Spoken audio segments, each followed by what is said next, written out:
Okay, good morning, Bedford County. It is Thursday, September 28th, 2023. And this is the Bedford County Free Press Live Video News here on Facebook. Currently in Bedford County, it is 45 degrees out. So, how is everyone doing here this morning? This weather report is brought to you by the Bedford County Free Press.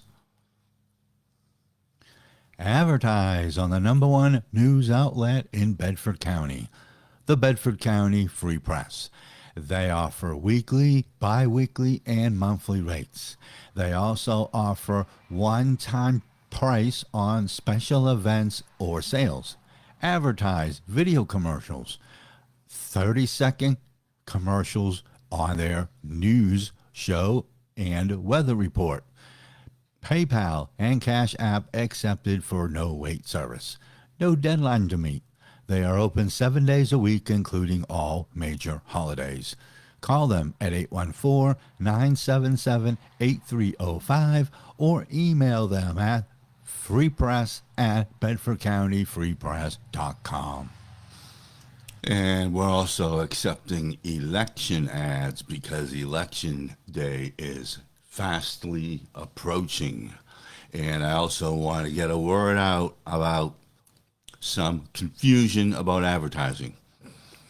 If you are making a profit, then there is a charge to advertise on the Bedford County Free Press. Some people are sending in ads when they find, and they want me to post them, and then when they find out there's a fee, they say, oh, well, never mind. I thought it would be free. There's nothing free in this earth. If you have something going on and you own a business or whatever, and if you are charging a fee, then you can count on, then I'm charging a fee. So don't send me any ads expecting me to post them and then say, well, I didn't know there was going to be a fee. When you call the Bedford Gazette, do they offer you free advertising? I think not. So, with the weather, a mix of clouds and sun, high of 69. Oh, tonight, overcast with showers at times, low 56, with a 40% chance of rain. Friday, cloudy skies, slight chance of rain showers, high 70 degrees. And a several-day outlook here will be Saturday, mostly cloudy, 73 degrees. Sunday, mostly sunny, 77 degrees. Monday, mostly sunny, 78 degrees. Tuesday, sunny, 80 degrees. So next week is looking really good with mostly sunny skies Sunday through Thursday, with highs in the 70s and 80s. So there is your weather forecast. And Guido is on with us, and so is Lori. So we do have news, and we do have, and I woke up with a sore throat this morning, and we do have Central Court results. But here we're going to start with the news with a fatal crash that happened up in my neck of the woods, up here in East St. Clair Township, I believe it was. 37-year-old Amy Lynn Merritts of Bedford has been charged with DUI, unsafe driving, DUI with a blood alcohol level of 0.16% and higher, 3 counts of driving under the influence of alcohol and or a controlled substance, operating a vehicle with no headlights, failure to use a safety belt for the driver and the front seat passenger, and careless driving. This stemming from an incident on August the 28th of 2023 in the borough of Bedford. She is awaiting a preliminary hearing. A fatal two-vehicle crash occurred on September the 27th of 2023 on Quaker Valley Road in West St. Clair Township. A 2009 Jeep Liberty operated by 43-year-old Matthew Myers of Johnstown struck a 2011 Dodge Ram 1500 operated by 32-year-old Derek Hillman of Johnstown. The Jeep struck the Dodge head-on. The operator of the Jeep, 43-year-old Matthew Myers of Johnstown, was pronounced deceased at the scene. Okay, so this Matthew Myers of Johnstown, there was a Matthew Myers of Johnstown that had been getting multiple DUIs in Bedford County. I do not know if it's the same individual, but the person that was getting the DUIs was a Matthew Myers of Johnstown. So I just wanted to throw that out there. An assault occurred on September the 26th of 2027 on Rock Hill Church Road in Monroe Township.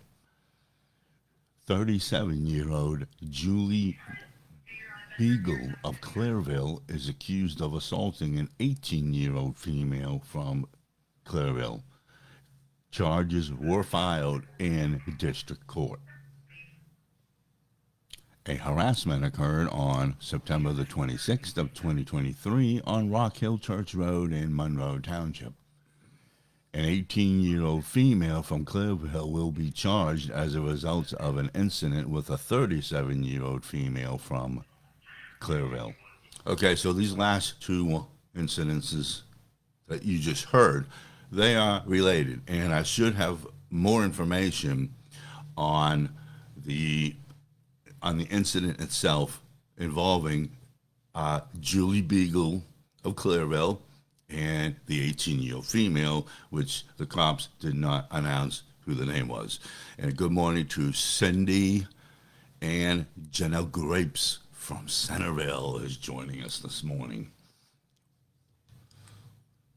A dog law violation occurred on September the 27th on Tatesville Road in West Providence Township. A 75-year-old female from Everett was attempting to help a female with a medical emergency when she was attacked by a dog. The victim was bitten and received medical treatment. A non-traffic citation against 56-year-old Jeffrey Han of Everett is being filed. So now, Tatesville Road is not actually in Everett. That's over there by the Bright Spot, but it is considered Everett. So I don't want to have mass confusion of the dog running wild in downtown Everett. A one-vehicle crash occurred on September the 23rd of 2023 on Ragetown Road in Liberty Township. 53-year-old Charles Willis of Saxton lost control of a 2013 Ford Focus. The vehicle went off the roadway, struck an embankment, and landed on its roof. The operator was taken to UPMC in Altoona for suspected injuries and is being charged for the crash. Okay, and according to the state police report, the operator was driving too fast for the road conditions, which apparently it might have been raining at the time. So there is your news update. Now we go to Central Court, where there was Central Court yesterday, as usual, on Wednesday. We have a lot of continuances. So Dakota Baker, charged with DUI, alcohol, and or a controlled substance, waived his hearing, and the scanner's going off. Joshua Corbin, charged with possession of a small amount of marijuana and possession of drug paraphernalia. His case was continued until October the 25th. Belaine Dermer, charged with a DUI, alcohol, and or a controlled substance, waived his hearing. Christopher Dinger, he was charged with DUI, alcohol, and or a controlled substance, waived his hearing. Shad Donaldson, you remember him. He's charged with aggravated assault and simple assault. His case was continued until November the 29th. Emera Douglas, charged with harassment. That case was continued until October the 4th. Kelly Ernest, charged with retail theft. The case was continued until October the 4th. Joanne Johnson, charged with possession of a controlled substance and possession of drug paraphernalia. Their case was continued until November the 1st. Derek Lash, charged with a DUI, waived his hearing. John Marshall, charged with simple assault and harassment. His case was continued until November the 8th. Brian McConnell, charged with DUI, alcohol, and or a controlled substance. His case was continued until October the 11th.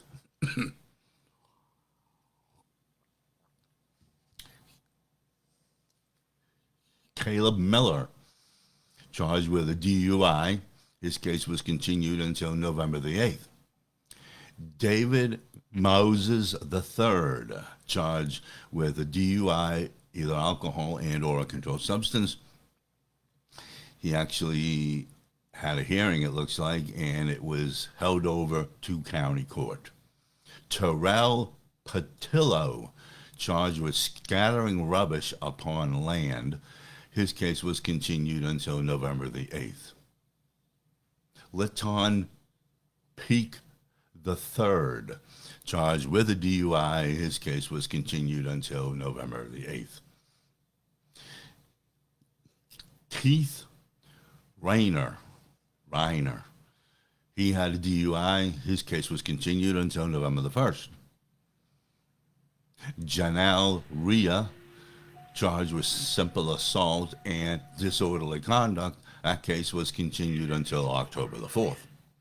Stephen Risbin, charged with criminal attempt to commit forgery and possession of instrument of crime. That case was continued until November the 1st. Michelle Savage, charged with possession of a controlled substance and possession of drug paraphernalia. That case was continued until November the 1st. Louis Swope, charged with defiant, trespassing, and disorderly conduct. That case was continued until November the 8th. Michael Ward, charged with endangering the welfare of children and failure to use a seat belt, waived his hearing. And Kathleen Wolf, charged with DUI, alcohol, and or a controlled substance. That case was continued until November the 1st. So one more thing that I want to cover before I end the show. I guess it appears that a Keith Cornbar, whoever you are, whatever your deal is,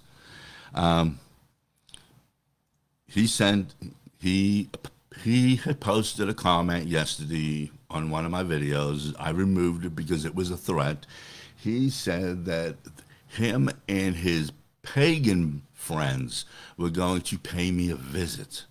So apparently, this guy and the pagans, they don't like my reporting style. And as usual, in Bedford County, when you don't like somebody's reporting style, what do? You threaten to do bodily harm.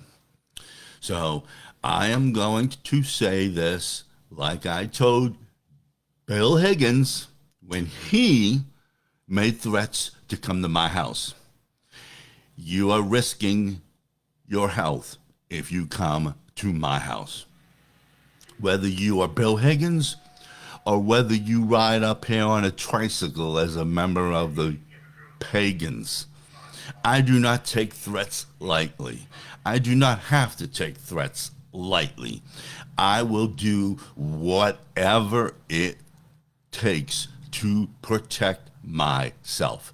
So, to Keith Cornball and his little tricycle riding pagans, you better think twice before you go and try to do a home invasion. With that, this is the cameraman, and you've been watching the Bedford County Free Press live video news. And until the next time, apparently it is a good day to be the bad guy.